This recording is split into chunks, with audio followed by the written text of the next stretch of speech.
राधे राधे। जिसने भी चैनल अभी तक सब्सक्राइब ना किया जल्दी से सब्सक्राइब करें। एक सिंगल फिंगर टच और चैनल सब्सक्राइब। राधे राधे। दक्ष का अंतरा को प्रोटेक्ट करना और पाखी का धोखा देना।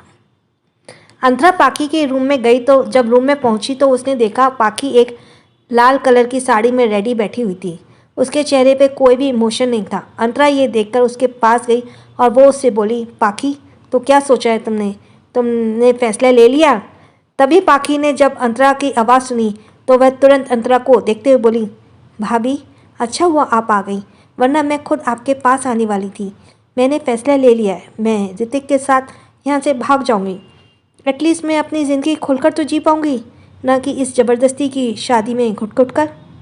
इस फैसले को सुनकर अंतरा के चेहरे पर स्माइल आ गई और वो तुरंत बोली, बिल्कुल सही फैसला किया पाखी तुमने। इसमें कोई भी गलत नहीं है कि तुम इस शादी से भाग रही हो, क्योंकि वे शादी ही जो जा रही हो तो और इसलिए क्योंकि ज़बरदस्ती के रिश्ते से कभी कोई खुश नहीं होता है और तुम्हारा इस शादी से दूर जाना ही बेटर है, क्योंकि अगर हमारे घर वालों को मनाते भी हैं तो वो कभी नहीं मानेंगे। इसलिए हमें ये कदम उठाना पड़ रहा है। इसके लिए तुम कभी भी खुद को ब्लेम नहीं करना। तभी पाखी थोड़ा डरते हुए बोली, लेकिन भाभी यहाँ सब होंगे, मुझे यहाँ का सोचकर बहुत डर लग रहा है। दादी बहुत ज़्यादा गुस्सा करेंगी आप पर अगर उन्हें पता चला तो। जिस पर अंतरा उसे दिलासा देते हुए बोली, तुम यहाँ की फिक्र मत करो, यहाँ मेरे साथ दानिश है। मुझे अच्छे से पता है वो मुझ पर एक भी उंगली नहीं उठने देंगे और मैं खुद अपने आप स्टैंड लूँगी, क्योंकि इसमें कुछ भी गलत नहीं है। तुम्हारी शादी और ज़बरदस्ती से हो रही है और इसीलिए तुम इस शादी से भाग गई। इसमें इतनी बड़ी कोई बात नहीं है। तुम बस अब यहाँ से जाने की तैयारी करो। मैंने सोच लिया है कि मुझे क्या करना है। कुछ ही देर में ऋतिक यहाँ पहुँचने वाला है और तुम यहाँ के पीछे के रास्ते से जाओगी तो ऋतिक वहाँ पर अपनी वाइट कार में तुम्हारा मिलेगा। तुम उसे कार से ऋतिक के साथ अपनी नई लाइफ की तरफ निकल जाना। ये सुनकर पाखी इमोशनल हो गई और तुरंत अंतरा को हक करते हुए बोली, भाभी थैंक यू सो मच। मेरी स्टार्टिंग में मैंने आपके मन में बहुत गलत बातें बैठा ली थी, लेकिन अब मुझे उन बातों को सोचकर काफ़ी ज़्यादा बुरा लग रहा है कि मैंने किस तरह की इंसान बन चुकी थी। उस वक्त मैंने आपको कितना बुरा समझा था, लेकिन आज आप ही मेरे लिए फरिश्ता बनकर आए हैं। थैंक यू सो मच भाभी। पता नहीं मैं आपको इस बात के लिए कैसे पे करूँगी। यह सुनकर अंतरा उसे खुद से अलग करते हुए बोली, तुम्हें कुछ पे करने की ज़रूरत नहीं है, बस तुम ऋतिक को अपना लो। वही मेरे लिए बहुत बड़ी बात होगी, क्योंकि ऋतिक तुमसे प्यार करता है और मैं नहीं चाहती कि तुम अपने साथ कोई भी परायों वाला बिहेव करो उसके साथ, जिससे उन्हें हर्ट हो, क्योंकि वो सिर्फ तुम्हारे लिए यहाँ तक आया है। इसलिए प्लीज़ मेरी बात समझना। यह सुनकर पाखी ने भी अपना सर हाँ में हिलाया और बोली, हाँ भाभी आप बिल्कुल टेंशन मत लीजिए। मैं ऋतिक के साथ ही अपनी ज़िंदगी आगे बढ़ाऊँगी। फिर मुझे स्टार्टिंग में चाहे कुछ प्रॉब्लम्स ही क्यों ना हो, लेकिन मैं उन्हें ज़रूर अपना लूँगी। इस पर अंतरा के भी चेहरे पर स्माइल आ गई, जिसके बाद फिर वो उसे लेकर रूम के बाहर निकल गई। कुछ देर बाद अंतरा पाखी को लेकर नीचे हॉल में आई। हॉल में इस वक्त कालकी जी और दक्ष को अपनी गोद में लिए उसे दूध की बोतल से दूध पिला रही थी। हालांकि उनके चेहरे पर चिढ़ दिख रही थी, जिसे देखकर अंतरा मन ही मन बोली, अब बड़ी दादी को क्या हो गया? कहीं दक्ष ने वापस से उन्हें कोई परेशानी तो नहीं किया? ये बोलते हुए अंतरा दक्ष को देखने लगी, लेकिन दक्ष इस वक्त चुपचाप बैठा बस दूध की बोतल से दूध पी रहा था। तभी कल्की जी ने नज़र पाखी और अंतरा पर गई तो कल्की जी ने सबसे पहले अंतरा से चिढ़कर कहा, कम से कम 2 से 2.5 साल के तक बच्चों को अपनी माँ का दूध पीना चाहिए। उन्हें माँ का दूध पिलाया जाता है। ये नए फैशन के चक्कर में तुम लोगों ने अपने ही बच्चों से सेहत के साथ खिलवाड़ किया है। भला अभी इतने छोटे बच्चों को इस दूध की बोतल से कौन दूध पिलाता है? इसे अभी अपने माँ के दूध चाहिए होता है, लेकिन तुमने तो अपने ही बच्चों के साथ इतना गलत किया। ये सुनकर अंतरा को सब समझ आया कि आखिर कल्की जी उस बात के लिए उससे नाराज़ थी। तभी वो सफाई देते हुए बोली, एक्चुअली बड़ी दादी मैं दक्ष को फीडिंग ही कराने वाली थी, लेकिन फिर मेरी मेडिकल कंडीशन को कुछ ठीक नहीं थी। इस वजह से डॉक्टर ने खुद मुझे मना कर दिया था कि मैं दक्ष को फीडिंग ना कराऊं। इसके फिर दक्ष की ही तबीयत खराब होती और मेरी तो उस वक्त कंडीशन ही ठीक नहीं थी, जिस वजह से मैंने दक्ष को बॉटल वाली आदत लगवाई। ये सुनकर कलकी जी वापस से नाखुश होते हुए बोली, पहली बात तो जब पेट में बच्चा आए तब माँ को काफ़ी ज़्यादा खुद का ख्याल रखना चाहिए। उसे खाने पीने से लेकर उठने बैठने हर चीज़ का अच्छा ख्याल रखना चाहिए। लेकिन लगता है देविका और बिपाशा ने तो तुम्हारा कुछ ख्याल ही नहीं रखा था, तभी तो इतनी दुबली पतली, और इसमें मेरे पोते परपोते को भी तुम अपना दूध नहीं पिला पाई, और अब मेरे परपोते भी मुझे लगता है आगे चलकर कमज़ोर ही होगा। ये सुनकर अंतरा एक नज़र दक्ष को देखा। हालांकि दक्ष काफ़ी ज़्यादा चबी और काफ़ी ज़्यादा गोल मटोल सा था। उसे देखकर कहीं से भी नहीं लगता था कि वो आगे चलकर कमज़ोर होने वाला था। यहाँ तक कि उसकी हाइट भी अच्छी खासी थी और वो काफ़ी ज़्यादा अभी से ही एक्टिव और ग्रोथफुल था। अंतरा दक्ष को ध्यान से देखते हुए वापस से बोली, लेकिन दादी, मैं दक्ष का हर वीकली और मंथली डॉक्टर से चेकअप करवाती हूँ। दक्ष के अंदर किसी भी चीज़ की कोई कमी नहीं है और ये काफ़ी अच्छे से ग्रो भी कर रहा है, और आगे चलकर इसकी फिटनेस और इसकी ग्रोथ भी काफ़ी अच्छी रहने वाली है। और ऐसे में मैं नहीं, डॉक्टर खुद इसका चेकअप करके बात बोलते हैं। अंतरा के जवाब से सुनकर कलकी जी गुस्से में बोली, मेरे घर की बहुओं में इस तरह जुबान नहीं चलाती, इसलिए तुम अपनी जुबान मेरे आगे मत चलाओ। मैं जो कह रही हूँ सिर्फ उसे सुनो। अंतरा ये सुनकर तुरंत चुप हो गई। वहीं सुलेखा जी उसे अपनी आंखों से शांत करने का इशारा किया। अंतरा ने फिर अपना सर हिलाया और धीरे से बोली, सॉरी बड़ी दादी। जिसके बाद फिर कलकी जी शांत हो गई। और वहीं दक्ष, जो अब तक पूरी तरीके से कलकी जी को घूरे जा रहा था, उसने एक झटके से अपने नन्हे हाथों से दूध की बोतल पर हाथ मारा, जिससे वो दूध की बोतल कलकी जी के हाथों से छूटते हुए सीधे उनके साड़ी पर जा गिरी और उनके साड़ी पर धीरे धीरे करके वो दूध टपकने लगा। वहीं ये देखकर अंतरा के साथ पाकी और सुलेखा जी भी दक्ष को देखने लगी। इधर कलकी जी अपनी साड़ी खराब होते देखकर हल्की सी चिढ़ गई। दक्ष को देखकर बोली, ये बच्चा काफ़ी ज़्यादा शैतान है। जिस पर दक्ष उनकी गोद से कसमसा कर उतरते हुए सीधे सोफे के कोने पर जाकर बैठ गया और उन्हें मुंह फुलाते हुए घूर घूर कर देखने लगा। कलकी जी फिर अपने आप को कंट्रोल करते हुए अपनी जगह से उठी और फिर अपनी साड़ी, जो दूध गिरने से खराब हो चुकी थी, उसे घुटते हुए बोली, अब मुझे अपनी साड़ी भी बदलनी पड़ेगी। एक तो घर में इतने काम हैं, ऊपर से ये सब भी हो गया। ये कहते हुए वो एक नज़र दक्ष से घूरी। वहीं दक्ष भी उन्हें ही बराबर घूरे जा रहा था। कलकी जी ये देखकर चिढ़कर अंतरा से बोली, काफ़ी ज़्यादा तुमने अपने बेटे को बढ़ावा दे रखा है, इसे संभाल कर रखो, वरना आगे चलकर तुम सबको ही दिक्कत हो गई। अंतरा ये सुनकर तुरंत अपना सर हिलाई और दक्ष के पास गई। वहीं कलकी जी फिर उन्हें घूरते हुए अपने कमरे में चली गई। इधर अंतरा फिर ज़्यादा जल्दी से दक्ष के पास आकर धीरे से हंसकर बोली, दक्ष, ये क्या किया आपने? वैसे मुझे हंसना नहीं चाहिए, लेकिन आपने जो भी आज किया उसके लिए मुझे काफ़ी हंसी आ रही है। जिसके बाद उसने फिर दक्ष को गाल पर धीरे से किस करके उसके कान में कहा, थैंक यू बेबी, मम्मा को प्रोटेक्ट करने के लिए। जिस पर दक्ष के चेहरे पर छोटी सी स्माइल आ गई और वो अंतरा को देखने लगा। तभी सुलेखा जी पाखी को लेकर मंदिर में गई। अंतरा भी दक्ष को लेकर उनके साथ मंदिर में गई। दानिश वहाँ अभी तक नहीं था। इसी तरह देखते ही देखते दोपहर हो गई। दोपहर का वक्त अंतरा ने दानिश को कॉल किया, लेकिन वहाँ नेटवर्क की कमी होने की वजह से दानिश के पास कॉल नहीं लगा, और जिस वजह से अंतरा ने फिर ज़्यादा ध्यान नहीं दिया और वो वापस से सभी कामों में लग गई। वहीं इसी तरह देखते देखते शाम हो गई और शाम के वक्त अब काफ़ी ज़्यादा साउंड और म्यूज़िक बजने लगा, क्योंकि अब बारात आने का भी टाइम हो चुका था। गार्डन में सारे गेस्ट इकट्ठे हो चुके थे और मंडप को सजाया जा चुका था। इस वक्त अंतरा का भी दिल जोरों से धड़क रहा था, क्योंकि वो अब पाखी को यहाँ से भगाने जा रही थी। अंतरा ने इस वक्त क्रीम कलर का लहंगा पहन रखा था, जिस पर उसने मांग टीका लगाया था और उसके गले में मंगलसूत्र था, और उसके साथ उसने अपने बालों को पूरा खोल रखा था, जो काफ़ी ज़्यादा सुंदर लग रहा था।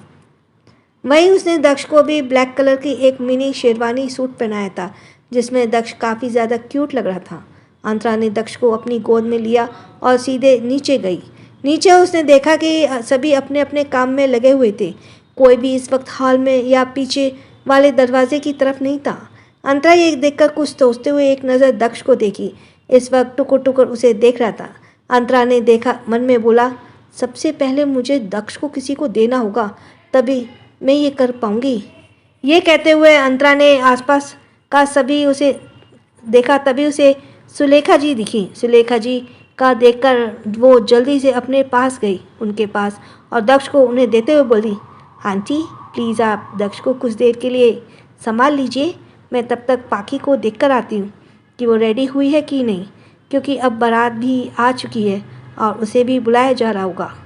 जिस पर सुलेखा जी ने हाँ में सिर हिलाया और बोली, हाँ बेटा, मैं पाखी को ही देखने आई थी, क्योंकि बारात अब आ चुकी है और अब पाखी को यहाँ बुलाया जा रहा है। इस पर अंतरा दक्ष को उन्हें देते हुए बोली, दक्ष आप दादी के पास रहो, मम्मा अभी आपके पास आती है, ओके बेबी। जिस पर दक्ष ने भी अपना छोटा सा सर हाँ में हिला दिया, जिसके बाद अंतरा वहाँ से पाखी के रूम की तरफ बढ़ गई। इधर सुलेखा जी दक्ष को लेकर बाहर गार्डन में आई। गार्डन में इस वक्त काफ़ी ज़्यादा लाइटनिंग हो रही थी। सारे नामी गेस्ट आ चुके थे और इस वक्त मंडप में दूल्हा बैठा हुआ था और कालकी जी सारे गेस्ट को अटेंड कर रही थी। उनके चेहरे पर एक घमंड भरी मुस्कुराहट थी और इस वक्त वहाँ चारों तरफ काफ़ी ज़्यादा शोर था। वहीं सुलेखा जी दक्ष को लेकर वहाँ सोफे पर गई और वो वहीं बैठ गई। वहीं दूसरी तरफ पंडित जी भी मंडप में इस वक्त बैठे हुए थे और वो दूल्हे के साथ कुछ रस्म करवा रहे थे। तभी पंडित जी आवाज़ लगाते हुए बोले, दुल्हन को बुलाया जाए, अब वरमाला का मुहूर्त हो चुका है। ये सुनकर कालकी जी ने एक नज़र सुलेखा को देखा तो सुलेखा ने कहा, अंतरा गई हुई है पाखी को लेने, वो अभी आती होगी।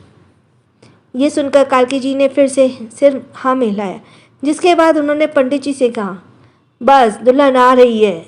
जिस पर पंडित जी ने फिर दूल्हे के साथ कुछ और भी रस्में करी। वहीं दूसरी तरफ अंतरा जब पाखी के रूम के बाहर आकर रुकी तब उसने पाखी के गेट को नॉक किया, लेकिन अंदर से कोई जवाब नहीं आया। अंतरा ये देखकर वापस से धीमी आवाज़ में बोली, पाखी मैं अंतरा हूँ, जल्दी गेट खोलो। ऋतिक तुम्हारा इंतज़ार कर रहा है, तुम्हारे यहाँ से अभी ज़्यादा जल्द से जल्द निकलना होगा, क्योंकि बारात आ चुकी है और सब वहाँ तुम्हें बुला रहे हैं। ये कहते हुए अंतरा ने वापस से उसके रूम का गेट नॉक किया, लेकिन इस बार भी पाखी की कोई आवाज़ नहीं थी। अंतरा ये देखकर थोड़ा कंफ्यूज होते हुए बोली, पाखी क्या तुम अंदर हो? अगर हो तो प्लीज़ गेट खोलो, जल्दी हमारे पास बिल्कुल भी वक्त नहीं है, सब बाहर हमें बुला रहे हैं। ये कहते हुए उसने वापस से गेट को नॉक किया, लेकिन इस बार भी कोई जवाब नहीं आया। अंतरा ये देखकर नासमझी में अब गेट को खुद से धीरे से ओपन की और वो जब कमरे के अंदर पहुंची तो उसने एक नज़र चारों तरफ देखा।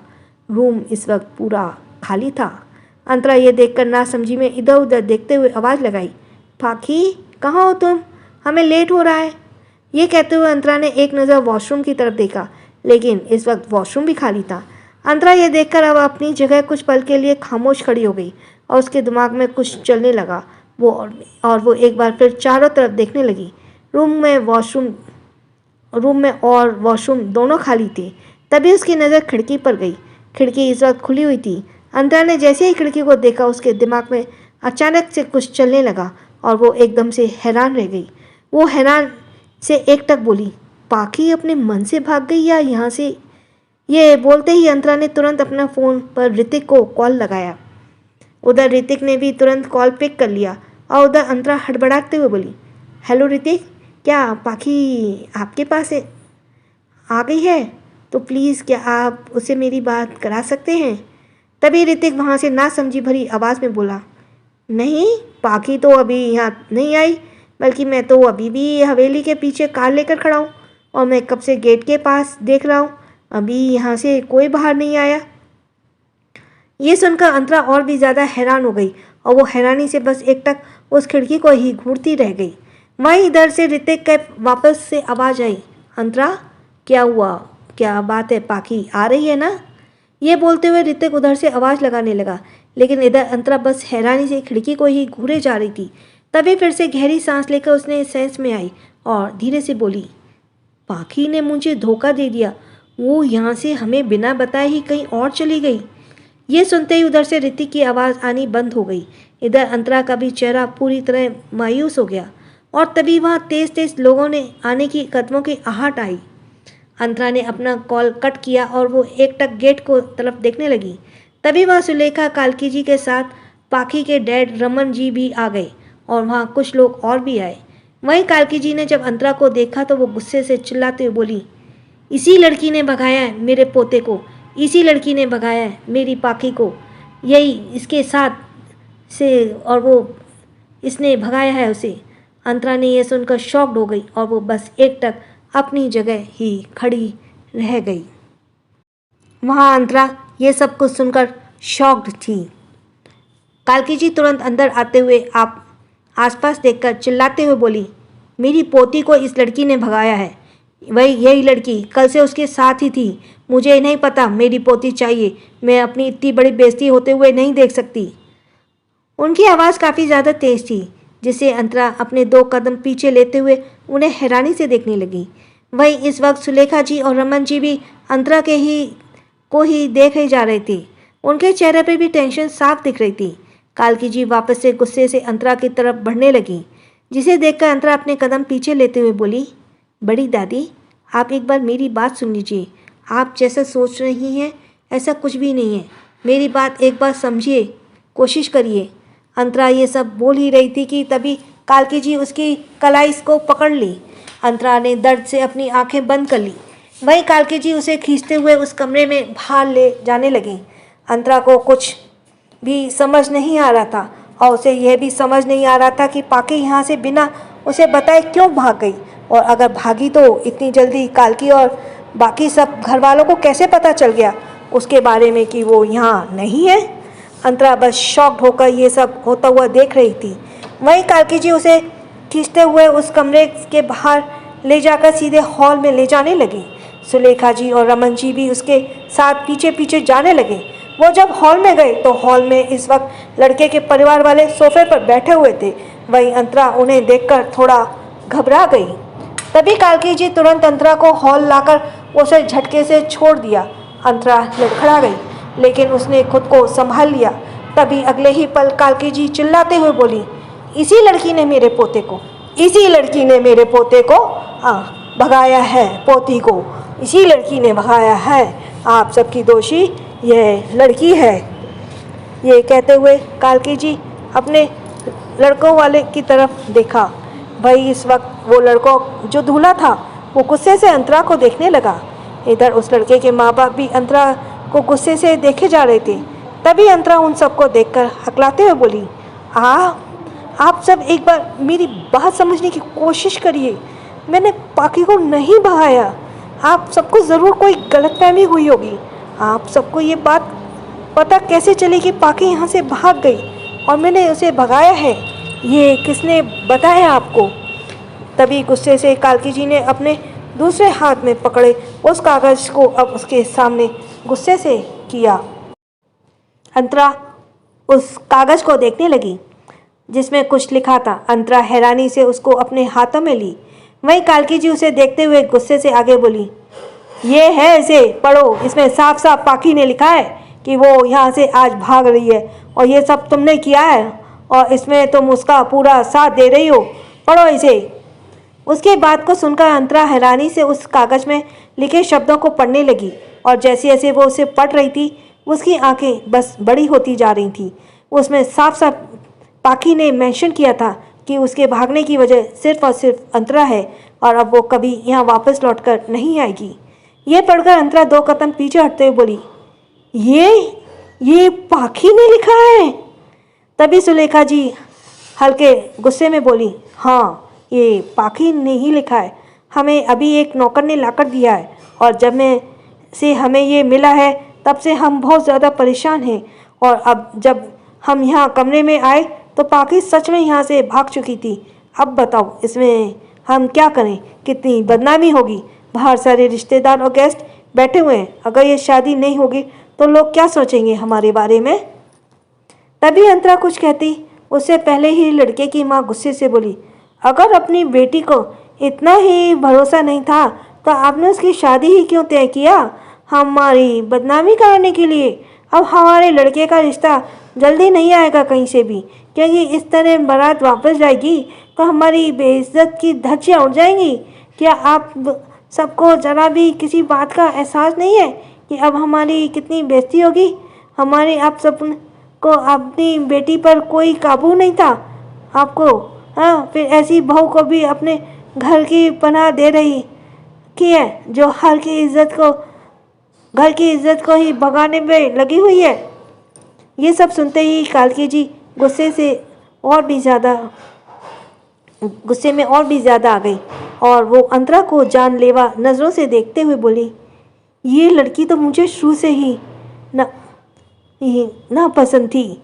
पता नहीं देवकी और बिपाशा कैसे इसे अपनी बहू बना लिए। इस लड़की ने तो कभी घर परिवार देखा ही नहीं और ना कभी ऊंचा खानदान देखा था, तो इसे क्या पता कि घर परिवार इज्जत खानदान क्या होता है। अगर किसी खानदान की इज्जत जाती है तो उस पर क्या बीतती है। खुद तो अनाथ जैसी जिंदगी हमेशा से जी चुकी है ये लड़की, और अब इस पर घर परिवार मिला तो उसकी इसे जरा भी परवाह नहीं रही। अंतरा के कानों में एक बार फिर वही अनाथ वाला शब्द पड़ा। उसे हमेशा से सिर्फ एक ही शब्द से तकलीफ होती थी, जब उसे कोई अनाथ होने का मजाक उड़ाता या अनाथ होने का उसे ताने देता था। अंतरा की आंखों में आंसू अब झलक उठे थे। उसने गाल पर आकर गिरे। अंतरा अपनी नज़र नीचे करते हुए अपने हाथों में पकड़े उस कागज़ को कसकर अपनी मुट्ठी में भर ले और धीरे से बोली, बड़ी दादी, मैं बस इतना ही कहूँगी कि मैंने पाखी को नहीं भगाया।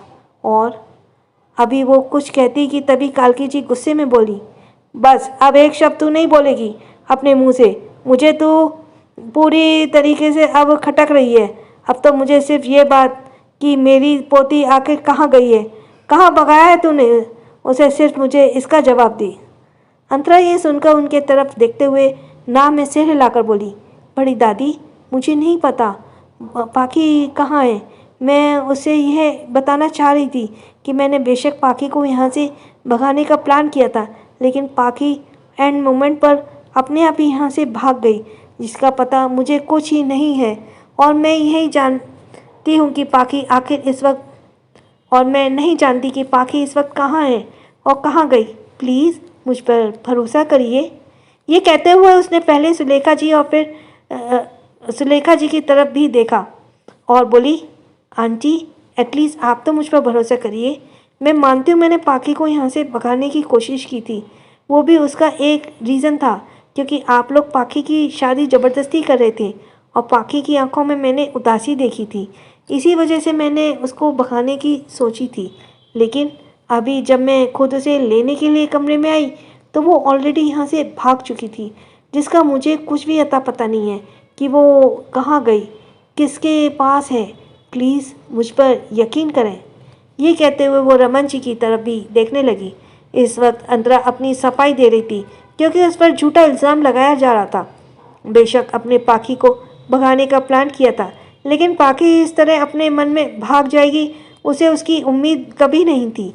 एक तरफ से अंतरा को पाखी ने धोखा दिया, जिसकी वजह से आज उसे काफ़ी ज़्यादा यहाँ सब की बुरी बातें सुनने को मिल रही थी। तभी लड़के की माँ अपनी जगह से उठते हुए बोली, देखिए, हमारी बदनामी होने से अब कोई नहीं रोक सकता क्योंकि आपकी बेटी यहाँ से फरार है और अब बाहर सब हमारा इंतज़ार कर रहे हैं। हमें बताना पड़ेगा कि अब ये शादी नहीं हो सकती और आज यहाँ हमारी जितनी भी बदनामी होगी उसका खामियाजा आप सबको भुगतना पड़ेगा, क्योंकि हम इतनी आसानी से तो ये आप सबको छोड़ने वाले नहीं हैं। और अगर आपकी बेटी पूरे हरियाणा या पूरे दिल्ली के आसपास भी हमें दिखी तो उस आपसे पहले हम उसे मार डालेंगे, क्योंकि हम अपनी इतनी बेइज्जती कभी बर्दाश्त नहीं करेंगे। ये सुनते ही सुलेखा जी और रमन जी घबराते हुए उनकी तरफ देखने लगे। वहीं कालकी जी भी गुस्से से बोली, आपको उसका कुछ भी करने की ज़रूरत नहीं है क्योंकि हम खुद ही उसे ज़िंदा नहीं छोड़ेंगे। अगर वो हमारी आंखों के आसपास भी दिखी तो, क्योंकि ऐसी लड़की अब हमारे ख़ानदान में ज़िंदा नहीं रहेगी जिसने इस तरह हमारी नाक कटाई है। अंतरा उन सबकी बातें सुन बेहद दंग गई थी। वो सब पाखी को मिल जाने पर उसे मारने की बात कर रहे थे। अंतरा तुरंत हड़बड़ाते हुए बोली, ये आप क्या बात कर रहे हैं? प्लीज़ आप सब शांत हो जाइए। इस तरह आप किसी की जान नहीं ले सकते। अगर पाखी यहाँ से गई है तो उसे प्लीज़ जाने दीजिए। और वैसे भी आप उसकी शादी ज़बरदस्ती ही कर रहे थे। वो ऐसी भी खुश नहीं रहती और अगर वो यहाँ से चली भी गई तो प्लीज़ अब उसे सुकून से जीने दीजिए। आप सब ये मारपीट का ख्याल अपने दिमाग से निकाल दीजिए। उसकी ये बातें सुनकर काल्की जी गुस्से में तनपनाते हुए बोली, मैंने कहा ना, तेरी एक भी जुबान नहीं निकलनी चाहिए। तेरी वजह से आज यहाँ सब कुछ हुआ है और अब तुझे भी हम चैन से जीने नहीं देंगे। बहुत खुश रह ली अपने परिवार में, तेरी भी ज़िंदगी को मैं नरक बना दूंगी। ये कहते हुए उनकी आंखों में बेहद नफरत दिखने लगी। वहीं अंतरा अपना सर ना में हिलाते हुए घबरा कर बोली, नहीं बड़ी दादी, प्लीज़ आप अपने गुस्से को शांत रखिए। मुझे अगर सच में पता होता कि पाखी आकर भाग कर कहाँ गई है तो मैं ज़रूर आप सबको बता देती, लेकिन मैं सच कह रही हूँ, पाखी ने मुझे खुद नहीं बताया कि वो आखिर कहाँ चली गई। प्लीज़ मेरी बात का यकीन करिए।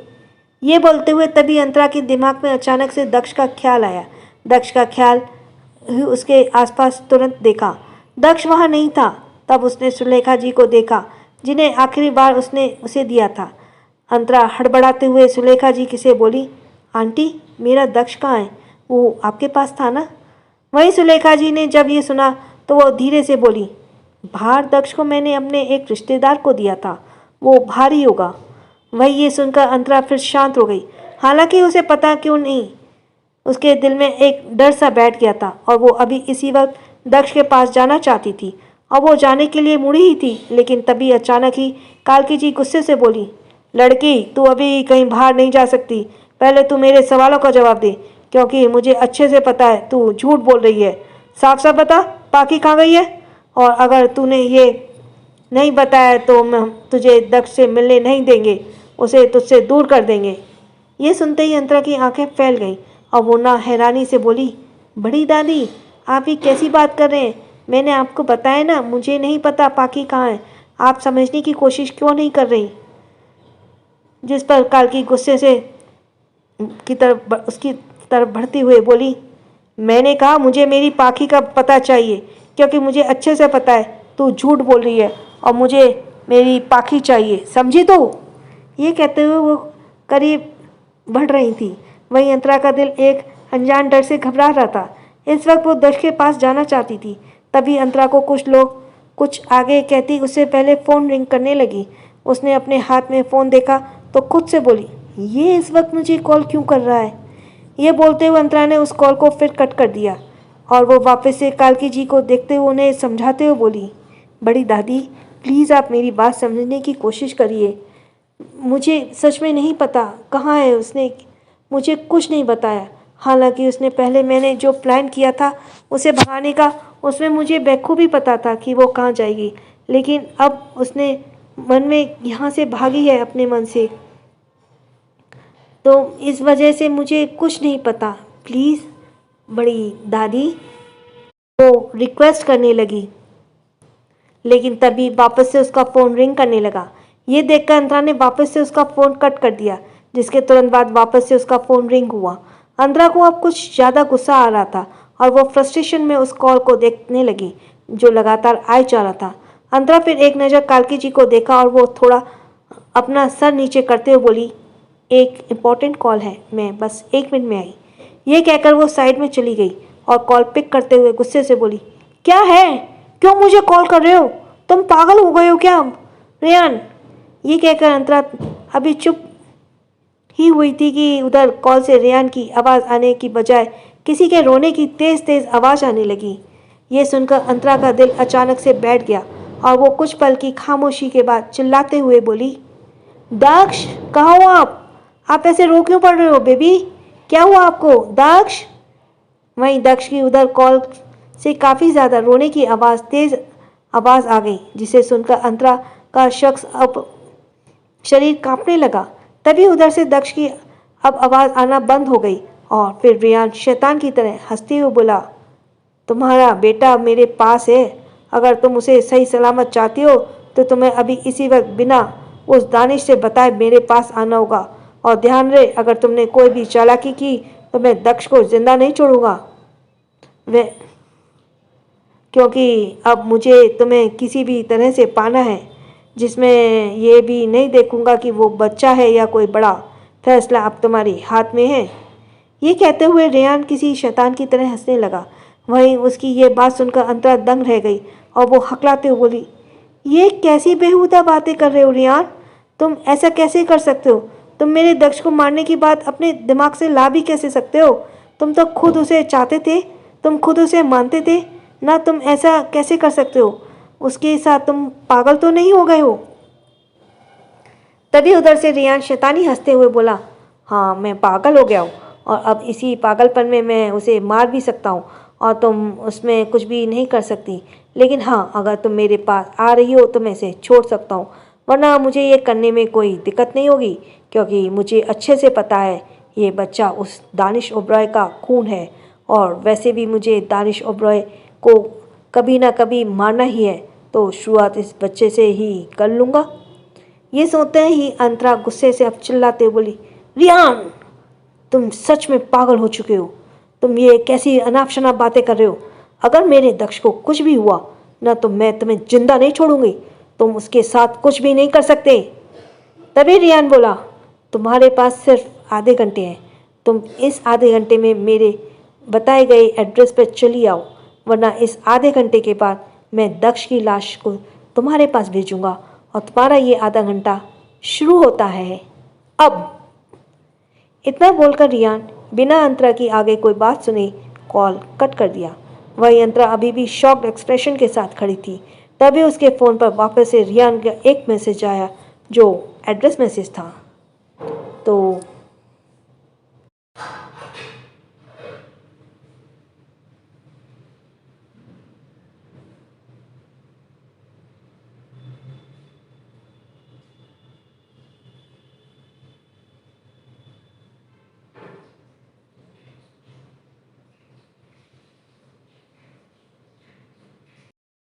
जिसका सब्सक्राइब करना रह गया वो जल्दी से सब्सक्राइब करे। और थैंक्स फॉर लिसनिंग।